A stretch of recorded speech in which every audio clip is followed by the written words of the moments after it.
va parler plutôt des joueurs qui ont un peu plus déçus. Il y a Lionel Messi, dans un premier temps, qui est un peu en conflit avec les supporters en plus d'ailleurs, hein, qui vient plus saluer les siens, ça fait un bout de temps. Là, pour le coup, en l'absence d'Mbappé, on en attendait beaucoup. T'en as pensé quoi, toi, Aurel, de Messi?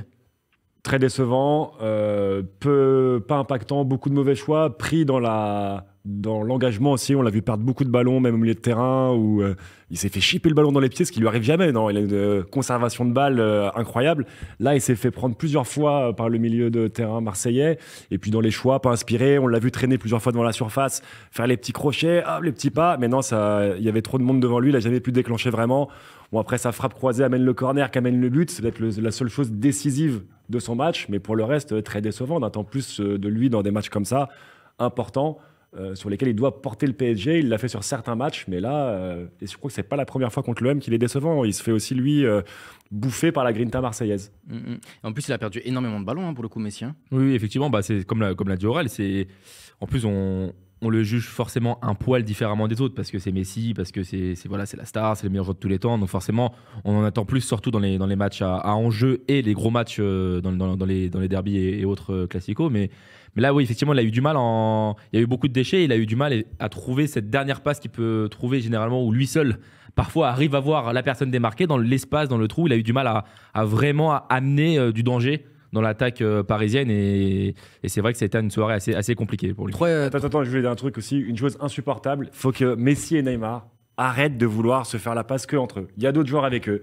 C'est insupportable, ils jouent sur 5 mètres carrés, devant la surface, plein axe, ça ouvre le jeu sur les côtés une fois sur 4. Ils doivent avoir marre de faire des appels dans le vide, les autres, parce que à chaque fois, il est où Neymar, il est là-bas, tiens, on tente un petit 1-2 au cœur de 8 défenseurs adverses. Ça ne sert à rien, les joueurs adverses sont tous au courant qu'ils vont faire ça. Est-ce qu'il n'y a pas une certaine logique aussi? Parce que c'est vrai que les deux sont bien au-dessus des autres, à la place très de Messi, bien, très bien, mais le foot, c'est pas ça. Le foot, c'est donner le ballon au joueur le mieux placé pour terminer l'action, pour faire avancer l'action. C'est pas donner la balle à son copain et attendre une 2.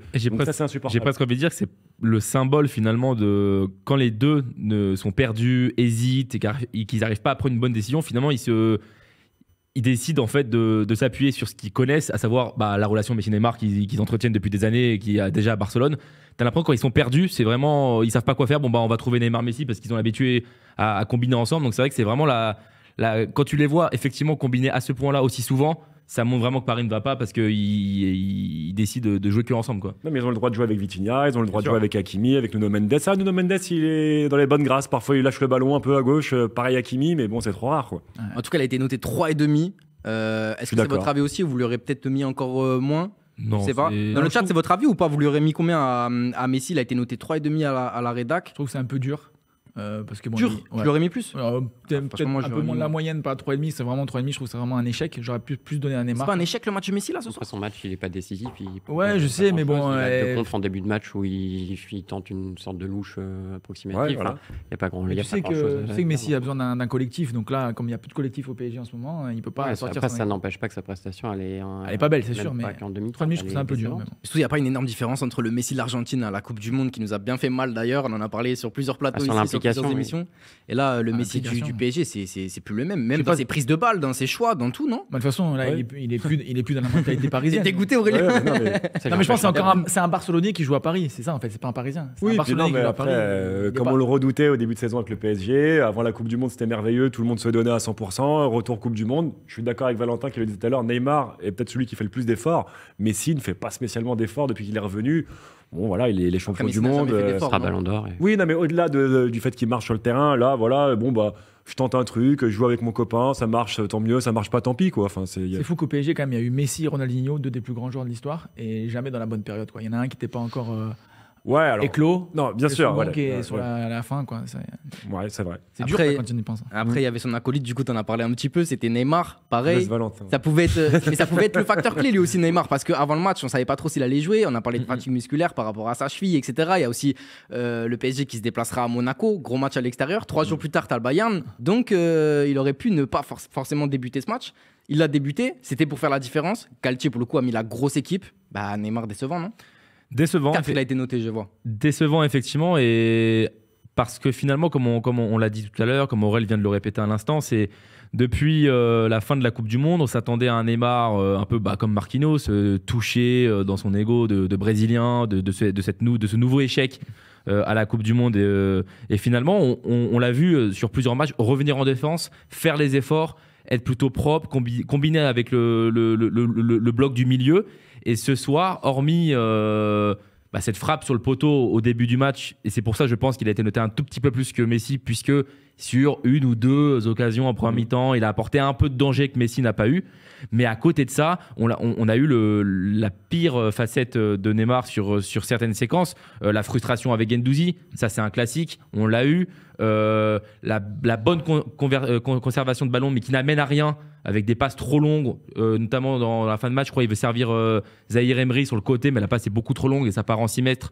Toutes ces petites passes dans les espaces, etc., n'apportaient malheureusement rien au collectif du PSG, avec quelques erreurs, déchets techniques, etc., de la frustration et pas de retour en défense. Bref, c'est le mauvais Neymar, quoi. Et c'était pas surtout dû aussi au gros pressing marseillais, parce que dans les petits espaces, c'était ça joue, c'est évident. Ils avaient pas le temps, ils avaient la balle, ils avaient même pas le temps de se retourner. Oui, mais c'est le problème de la première mi-temps parisienne, c'est que les joueurs les plus fiables techniquement, même eux, ils ont échoué à se sortir de là. En deuxième mi-temps, il y a eu des petites séquences de sortie de balle intéressantes. Marseille a relâché aussi un peu. C'était pas un pressing à 120%, ils avaient toujours un petit mètre de retard, ça permettait à Verratti de sortir d'un pressing, à Messi de sortir d'un pressing. C'était différent, les 10 premières minutes de la deuxième mi-temps sont bien différentes. Et là, on a vu Neymar tout de suite amener sa petite patte et voilà. Mais c'est vrai qu'à la fin, on frémissait quand Neymar attaquait un petit peu. Ça, c'est normal. C'est comme quand tu vois Messi revenir sur son pied gauche entre la surface, ça fait toujours peur quand tu es supporter de l'équipe adverse.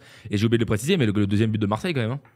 Neymar, il te fait une passe en une touche de balle dans sa propre surface qui amène la perte de balle et le but de Marseille. Et c'est une très grosse erreur avec son expérience, son niveau technique dans un match comme ça, de perdre la balle sur une touche de balle comme ça dans sa surface après un corner. Ça, c'est quand même une très grosse erreur technique, surtout pour lui. Tu l'as dit, tu parles de corner, c'est lui qui tire le corner sur le but de Ramos. Donc voilà, c'est pour ça que je trouve que c'est justifié qu'il ait une légère meilleure note que Messi, mais ça reste décevant. Et Ramos qui a provoqué penalty, qui a mis le but et qui a failli en mettre un, voire deux à la fin. Ouais, c'est dommage qu'il soit défenseur et qu'il sache pas défendre. et c'est dommage aussi pour le PSG. Ce qui est fou, c'est que c'est quand même ce joueur-là qui est controversé, qui est quand même lui aux avant-postes et qui arrive à faire mieux que les deux attaquants stars, quoi. Et t'as 485 dans le chat qui nous dit Neymar, la commedia dell'arte, insupportable ce joueur. Tiens, il a parlé en italien. C'est un peu ce qu'on a vu, c'est ce que tu disais. Ouais, c'est ça. Le Neymar. Franchement, on a vu Pierre. T'es dur avec lui parce que justement, il a réussi, malgré la petite prise de bec avec Guendouzi, à pas se déconnecter totalement du match, comme parfois il peut le faire, ou en plus il met des coups. Voilà. On avait beaucoup de craintes avant le match en disant potentiellement il peut sortir ou il sera complètement invisible parce que pas forcément prêt physiquement.